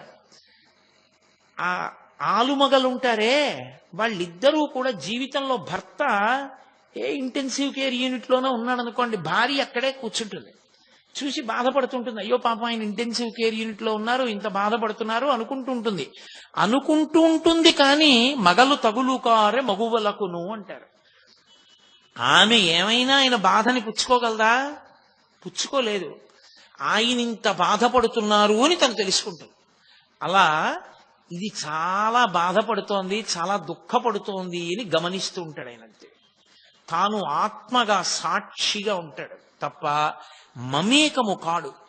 అందుకే సుఖమునందు మమేకం లేదు కాబట్టే బరోడా మహారాణి గారు పంపించినటువంటి బందర్ లడ్డు ఇలా పట్టుకున్నారు తిందామని.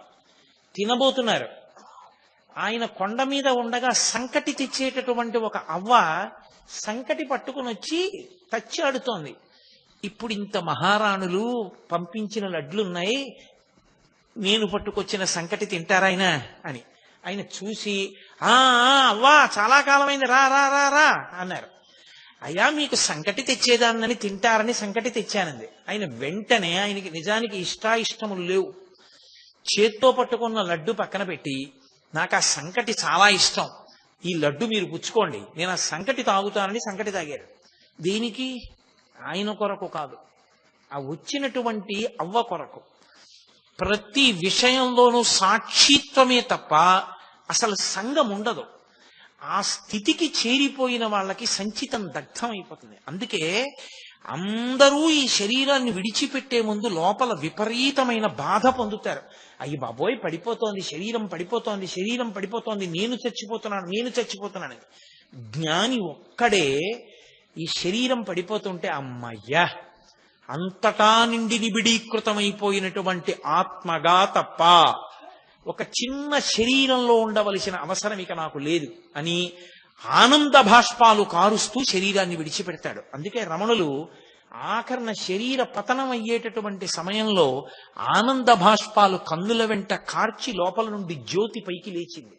లేచి అరుణాచల పర్వతంలోకి ప్రవేశించింది.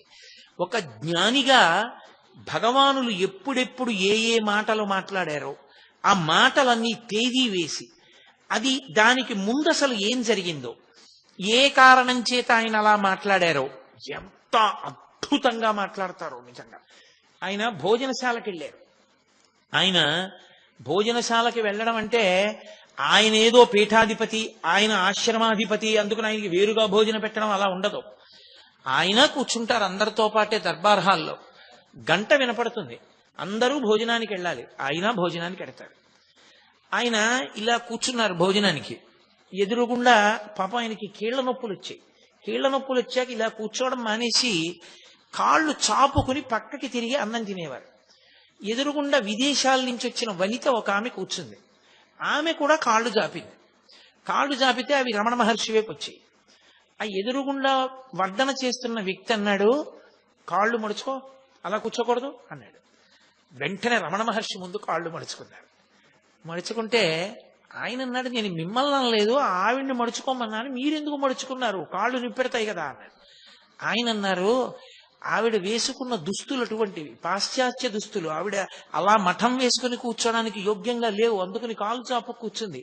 అది గమనించకుండా ఆవిడ్ని మఠం వేసి కూర్చోమన్నప్పుడు ఆవిడ ఎంత బాధపడి ఉంటుంది. ఆవిడికి ఒక నియమం అయితే నాకు ఒక నియమమా, నే కాళ్ళు చాపుకోనా, బాధపడుతున్నా ఆవిడ చాపుకోకూడదా, అందుకని నేను మఠం వేసుకున్నాను, ఆవిడ్ని చాపమను నేను చాపుతానన్నాడు. ఆయన వెళ్ళి అయ్యా అమ్మ చాపుకోండి అన్నారు. అప్పుడు ఈయన చాపుకున్నారు.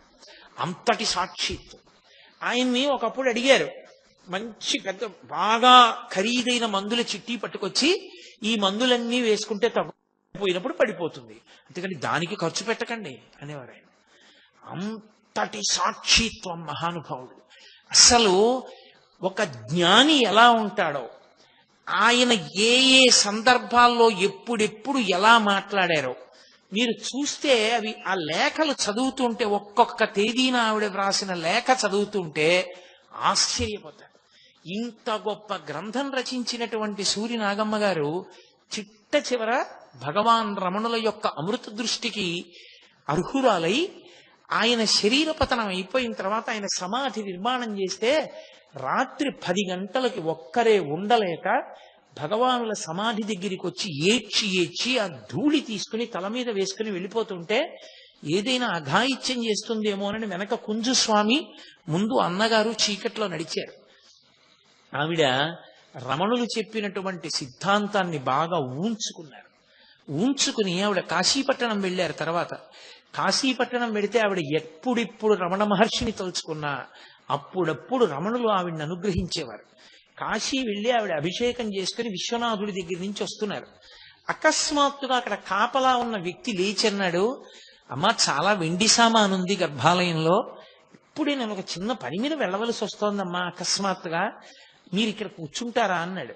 మీరెవరు ఏమిటి అని అడిగాడు. విజయనగరం దగ్గర, మేము అక్కడ విజయవాడ దగ్గర ఉంటాం, మా వదినకి అస్వస్థత కలిగి కాశీ వచ్చాక ఇబ్బంది పడుతోంది, నేను వెళ్ళిపోవాలన్నారు ఆవిడ. అమ్మ కూర్చోండి ఇప్పుడే వచ్చేస్తానన్నాడు. ఆవిడ కాశీ విశ్వనాథుని యొక్క మందిరంలో అంతకు ముందే రమణుల్ని ప్రార్థించారు కొంతసేపు అక్కడ ఉండాలని. గంటన్నర సేపు అక్కడే ఉండిపోయి ఆమె భద్రతా విధిని ఆవిడ నిర్వహించారు. అన్నగారు కంగారు పడ్డాడు, ఏమిటి ఆలస్యమైందని. ఆవిడ ఇంటికి వెళ్ళిన తర్వాత ఎందుకు ఆలస్యమైందన్నాడు. గంటన్నర సేపు నేను విశ్వనాథుడి దగ్గర ఉన్నానన్నారు. ఎలా సంభవం అయిందన్నారు. ఇదిగో నన్ను అక్కడ ఉన్నటువంటి ఆ భద్రతా విధి నిర్వహించే ఉద్యోగి నన్ను కూర్చోబెట్టి వెళ్ళిపోయాడు, నేను అక్కడ ఉండిపోయానన్నారు. అది ఆశ్చర్యం. ఆఖరికి ఆవిడ ఎంత స్థితిని పొందారంటే, ఒకానొకప్పుడు భోగీశ్వరాలయంలోకి వెడితే జంట నాగులు తల కింద పెట్టి తోక పైకి పెట్టి ఒక కర్ర నిలబడినట్టుగా నిలబడ్డాయి. అర్చకుడు లోపలికి వెళ్ళి అభిషేకం చేయడానికి భయపడ్డాడు. సమస్త జీవుల యందు భగవానుడు ఆత్మతత్వాన్ని చూసేవారు. ఆయన ఎప్పుడు ఒకటే మాట అనేవారు, చొక్కా మారింది అనేవారు. ఆయనకి ఎప్పుడూ మాడే మాటది. ఆయన పావును చూస్తే అంతటా ఆత్మయే, ఆ చొక్కా వేసుకుని తిరుగుతున్నారు వారు అనేవారు. ఆయన అనేవారు. ఆయన పావును అది అనేవారు కాదు, కుక్కను అది అనేవారు కాదు. అంతటా బ్రహ్మాన్ని చూసేవారు. సమస్త ప్రాణుల యొక్క కోరిక ఆయనకి తెలుస్తుండేది. ఒక కుక్కకి ఒంటి నిండా కురుపులు వచ్చేసాయి. కురుపులు వచ్చేసారు, అంత దూరంలో ఉంటే ఇక్కడికి కంపు వచ్చేది. దాని నిండా పురుగులు ఎగురుతుండేవి, ఎవరు దగ్గరికి రానిచ్చేవారు కాదు. ఆ కుక్క హాల్లో రమణ మహర్షి కూర్చుని ఉంటే అనేక పర్యాయాలు ఆయన దగ్గరికి వెళ్ళపోతే బయట ఉన్నటువంటి వారు ఆశ్రమం వారు దాన్ని కొట్టి బయటికి పంపించేశారు. ఒక రోజు రాత్రి 11, 12 మధ్యలో అకస్మాత్తుగా రమణ మహర్షి లేచి, నేను కొంచెం దీర్ఘశంకకి వెళ్ళవలసి ఉంది అన్నారు. అంటే వెనక ఉన్న అనుచరుడు లాంతరు పట్టుకొని వస్తున్నాడు. ఆయన కొంచెం దూరంగా లోపలికి వెళ్ళి, నువ్వు ఇక్కడ ఉండని చెప్పి లోపలికి వెళ్ళి లాంతరు పెట్టుకుని, ఎంత ఇబ్బంది పడ్డావమ్మా, నన్ను కలవాలని అన్ని మాటలు ప్రయత్నించావు, నాకు తెలుసమ్మా, చాలా బాధపడుతున్నావా, నొప్పెడుతోందా, పురుగులు కరిచేస్తున్నాయా, పర్వాలేదులే, ఉపశాంతి పొందుతావులే, అరుణాచలంలో కలిసిపోతావులే అని ఏదో మాట్లాడుతున్నారు. అర్థం కాలేదు, ఏమిటి దీర్ఘశంకని వెళ్ళిన మనిషి దేంతోనో మాట్లాడుతున్నారు, కుయ్యి కుయ్యి అని వినపడుతోంది ఏమిటి అనుకున్నాడు. దగ్గరికి వెళ్ళడం బాగుండదని ఊరుకున్నాడు. కాసేపు ఆగి ఆయన లాంతరు పట్టుకుని పైకి లేచాడు. లేచి నిలబడ్డారు. అప్పుడు గబగబా వెళ్ళాడు. ఏమిటండి ఎవరితోనో మాట్లాడుతున్నారన్నాడు. ఆ కుక్కను చూపించారు. వారు అనేక పర్యాయాలు నా దగ్గరికి రావడానికి ప్రయత్నించారు, మీరు రానివ్వలేదు. వారికి ఇప్పుడు ప్రాణోత్క్రమణం అవుతోందని తెలుసు, ఎవ్వరు లేరు. వారు ఇప్పుడు కూడా నన్ను చూడాలనుకున్నారు. అందుకే నేను వెడతానంటే వినరని దీర్ఘశంక వంక పెట్టి వచ్చాను. వారు నా తొడ మీద పెట్టుకుని ప్రాణోత్క్రమణం అయింది, వారు అరుణాచలంలో కలిసిపోయారన్నారు. అసలు నిజంగా ఒక బ్రహ్మజ్ఞాని గురించి శాస్త్రాలలో ఎలా చెప్పబడుతుందో అలా చిట్ట చివరి ఊపిరి వరకు ఆ సాక్షిత్వంతోనే ఉండి జ్యోతిగా వెళ్ళిపోయి అరుణాచలంలో కలిసిపోయినటువంటి భగవాన్ రమణులు ఎప్పుడు నోరు విప్పి ఏది మాట్లాడినా అది జగత్తుకి సందేశం తప్ప ఆయన తన కొరకు తానని ఈ జీడిపప్పు పట్టండి అని కూడా ఆయన అనేవారు కాదు. ఆయన సంకల్ప సిద్ధుడు. ఒక మాట ఆయన అంటే అయిపోవలసిందే. ఆయన నెమళ్ళకి పావురాయిలకి జీడిపప్పులు పెట్టేవారు, ఉడతలకు కూడా. ఆయన ఒంటి నిండా పాకుతుండేవి ఉడతలు, వాటన్నిటికీ జీడిపప్పు పెట్టేవారు. ఆ జీడిపప్పు పెడుతున్న రోజుల్లో ఒకసారి కబురు చేశారు, కొద్దిగా జీడిపప్పు ఇమ్మని. జీడిపప్పు అయిపోయింది, ఉన్నది పాయసంలో వేస్తామన్నారు. ఆయన అన్నారు, ఓహో జీడిపప్పు మనకి పాయసంలోకి, ఉడతలకి జీడిపప్పు లేదనమాట. సరే, ఈసారి వచ్చినటువంటి బస్తా జీడిపప్పు ఈ ఉడతలది, మీ పాయసాల్లో వేసుకోకండి అన్నారు. అలా అనగానే ఒక వ్యక్తి బండిలో ఎవరో బలానా ఊళ్ళో ఆయన పంపించాడు, ఈ బస్తా జీడిపప్పును ఉంచుకోమన్నారని చెప్పి దింపి తీసుకొచ్చాడు. ఓసారి కరక్కాయలు అలాగే జరిగాయి. కరక్కాయలు అయిపోయాయి అన్నారు. ఓ కరక్కాయలు అయిపోయాయా, ఈశ్వరుడే చూస్తాడులేండి అన్నారు. కరక్కాయలు బస్తాలు పెట్టుకెళ్తున్నటువంటి బండిలో బస్తాలకి కన్నాలు పడి కరక్కాయలు కింద పడ్డాయి. పళనిస్వామి కరక్కాయలన్నీ ఏరుకుంటూ సంచిలో వేసి పట్టుకొచ్చాడు. ఆయన నోటి వెంట ఒక మాట అంటే అయిపోయేదంతే. కూర్చుని ఇలా తవ్వితే రమణ బాగా వచ్చేసిందంతే.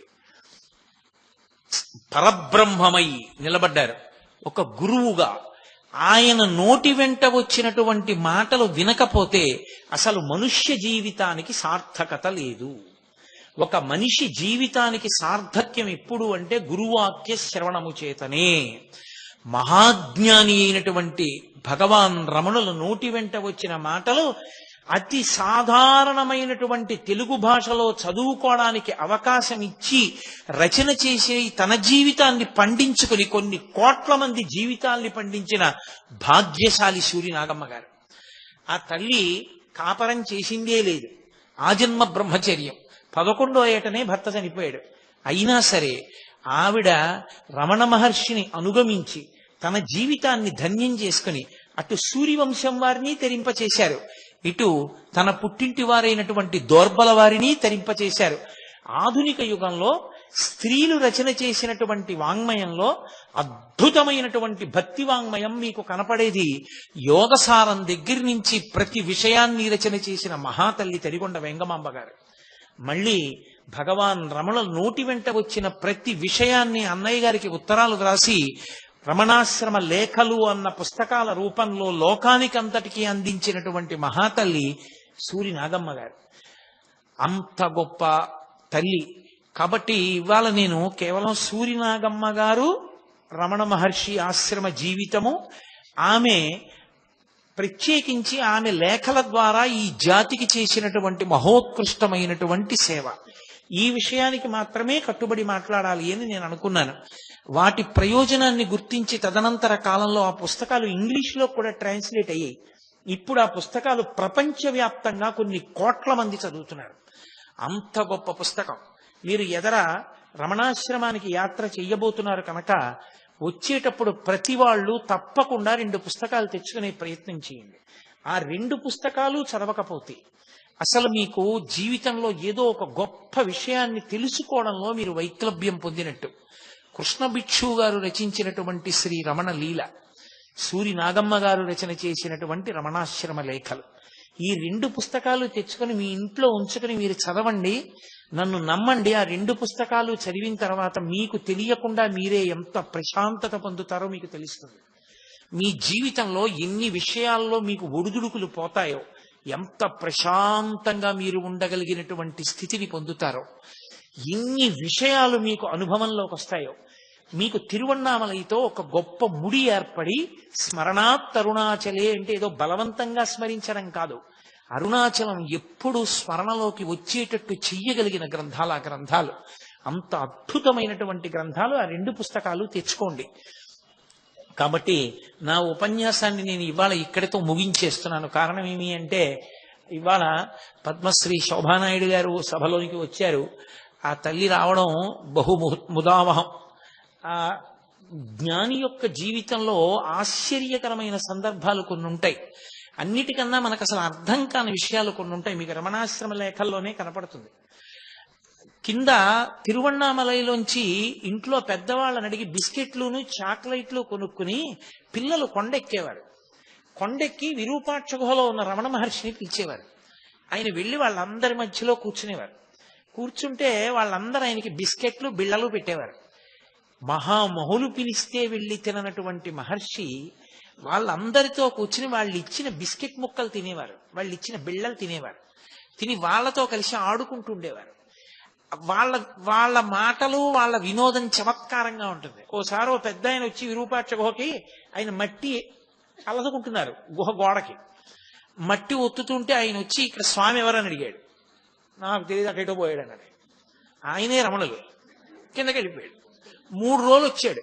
3 రోజులు ఈయన గోడకి మట్టి మెత్తుతున్నారు. ఈయన్ని చూసి స్వామి ఎవరని అడిగేవాడు, అడుపోయాడు అనేవాడు, వెళ్ళిపోయేవాడు. 3వ రోజు కిందకి వెళ్ళిపోతుంటే ఇచ్చమ్మాళ్ళు కనపడింది. ఆవిడే మహాతల్లి. 38 సంవత్సరముల పైచిలకు రమణ మహర్షికి అన్నం పెట్టింది. శరీరం వదిలిపెట్టి కోరిక తీరక రమణ మహర్షి ఆశ్రమంలో గోవు అయింది. ఆవిడ సంతతే ఎన్ని గోవులున్నాయో ఇప్పటికీ గోశాలలో. ఆఖరణ రమణ మహర్షి యొక్క తొడ మీద తల పెట్టి ఆఖరి ఊపిరి విడిచిపెట్టి అరుణాచలంలో కలిసిపోయి ఒక సన్యాసికి ఎలా స్థాపితం చేస్తారో అలా చేశారు రమణాశ్రమంలో ఆ గోవుకి. ఇప్పటికీ మీరు లోపలికెడితే కనపడుతుంది. అది వల్లి ది డీర్ అని కనపడుతుంది. ఒక జింక, వీటన్నిటికీ సమాధులు కనపడతాయి. భగవాన్ రమణులు స్వయంగా కట్టించారు. ఆ పిల్లలతో ఆయన ఆడుకుంటుండేవారు. పైన చూసిన వాళ్ళు తెల్లబోయేవారు. ఏమిటి ప్రపంచ ప్రఖ్యాత యోగి పుంగవుడు, ఇంతటి మహాజ్ఞాని, ఆత్మతత్వాన్ని అనుభవించగలిగిన యోగి చిన్న పిల్లలతో ఆడుకుంటుంటారేమిటినా? వీళ్ళు తెచ్చిన బిస్కెట్ ముక్కలు తినడం, చాక్లెట్లు తినడం, ఇలాంటివి చేస్తారేమిటి అనుకునేవారు. పసిపిల్లలు ఎలా ఉంటారో యోగి అలా ఉంటాడు. నేను తల్లి శోభానాయుడు గారు చేసినటువంటి నృత్యాలు చాలా చూశానంటే క్యాసెట్స్ చూశాను. ఒకప్పుడు ఇప్పటికీ కూడా నాకు శోభానాయుడు గారి నృత్యం అంటే నాకు నా భార్యకి అంత ప్రీతి. ఆఫీస్కి మధ్యాహ్నం సెలవు పెట్టేసి రాజమండ్రిలో ఆనం కళా కేంద్రంలో ఆవిడ నృత్యం ఉంటే ప్రత్యేకంగా బస్సులో రాజమండ్రి వెళ్ళి ఆవిడ నృత్యం చూసి రాత్రి ఇంటికి తిరిగి వస్తుండేవాళ్ళం మేము. ఆవిడ సాయిబాబా గారి యొక్క నృత్య రూపకాన్ని చేసినప్పుడు నిజంగా ఒక జ్ఞాని పిల్లలతో కలిసి ఆడుకున్న సన్నివేశం ఎలా ఉంటుంది అన్నదాన్ని తీయడం సాధ్యమయ్యే విషయం కాదు. అది చాలా చాలా కష్టం.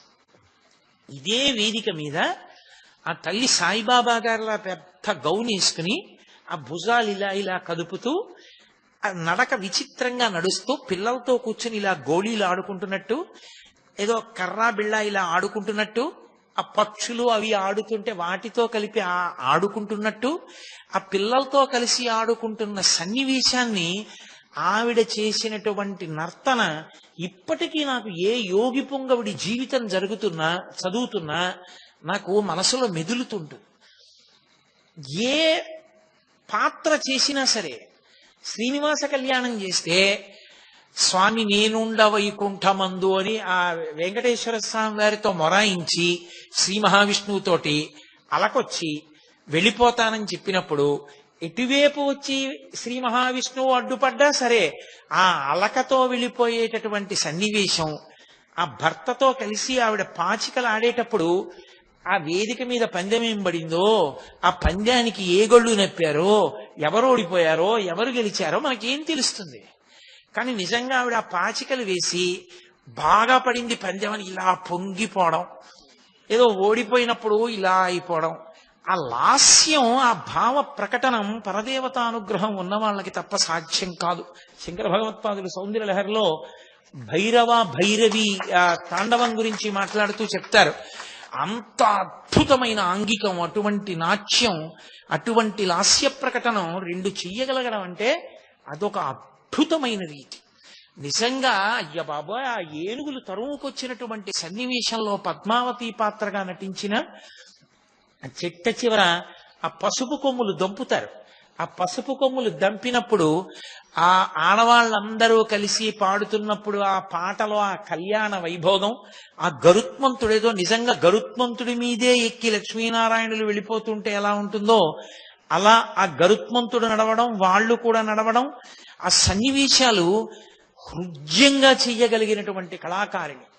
నేను వారితో ఒక మాట అన్నా పొద్దున్న, అమ్మా మీరు ఏదో జ్యోతిర్లింగానికి గత జన్మలో నియమం తప్పకుండా పట్టుతేని తీసుకొచ్చి అభిషేకం చేసి ఉంటారు, అందుకే అంత గొప్ప నటనా వైదుష్యాన్ని పొందగలిగారమ్మా, అందరికీ సాధ్యం అవుతుందా అది అన్నాను. అటువంటి తల్లి అంత భక్తి ప్రపత్తులతో కాకినాడ పట్టణానికి వచ్చి పొద్దున్న కాసేపు నాతో మాట్లాడి కొంచెం సేపు ప్రసంగం వింటానండి, నేను మాట్లాడతాను అని వచ్చారు. ఆవిడ పద్మశ్రీ బిరుదాంకితురాలు, దేశ విదేశాల్లో అపారమైనటువంటి ఖ్యాతి కన్న తల్లి. శోభానాయుడు గారి పేరు చెప్తే తెలియనటువంటి వాళ్ళు లేరు. ఆవిడ ఒక్క డాన్స్ రిసైటల్ ఇస్తే, ఇప్పుడు హైదరాబాద్ పోలీస్ కమిషనర్ గా ఉన్నారు కేఏ ఖాన్ గారు, ఆయన విశాఖపట్నం పోలీస్ డిపార్ట్మెంట్ లో ఎస్పీగా ఉన్న రోజుల్లో ఆవిడ డాన్స్ చేస్తే ఆయన ఒక మాట చెప్పారు, నేను కాలేజీలో చదువుకున్న రోజుల నుంచి కూడా శోభానాయుడు గారి నృత్యం చూస్తుండేవాడిని. అన్ని కోట్ల మంది ఆవిడ నృత్యాన్ని ఆరాధిస్తారు. అంత గొప్ప గురువు, ఎంతమంది శిష్యులను తయారు చేశారు. అటువంటి స్థితిని పొందిన వ్యక్తి నేను ఏ పాటి వాడిని? ఏవో పుస్తకాల్లో ఉన్న 4 విషయాలు చదివి ఏవో కాలక్షేపానికి సాయంకాలం పూట సమయం వృధా అవ్వకూడదు అని చెప్పి భగవంతుడి గురించి 4 మాటలు చెప్పి బతికేవాడిని. కానీ నా మీద అంత గౌరవాన్ని పెంచుకుని మీరు చెప్పే మాటలు శ్రద్ధగా వింటాను అని ఆవిడ చెప్పినప్పుడు నేను చాలా తెల్లబోయాను. ఆవిడ అంత ప్రేమతో వచ్చి సభలో కూర్చున్నారు. ఆవిడ మాట్లాడతాను అని అడిగినప్పుడు ఆవిడికి అవకాశం ఇవ్వడం మనందరి విద్యుక్త కర్తవ్యం.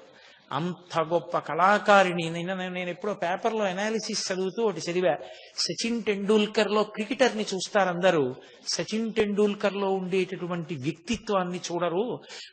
100వ సెంచరీ కొట్టవలసిన సమయంలో 94 రన్స్ దగ్గర అవుట్ అయిపోతే ముఖంలో ఏ విధమైన డిసప్పాయింట్మెంట్ లేకుండా చాలా సంతోషంగా హుందాగా బ్యాట్ పట్టుకుని వెళ్ళిపోగలిగినటువంటి ద్వంద్వాతీత స్థితిని పొందినటువంటి గొప్ప వ్యక్తిత్వం ఉన్న క్రికెటర్ అని రాశాడు.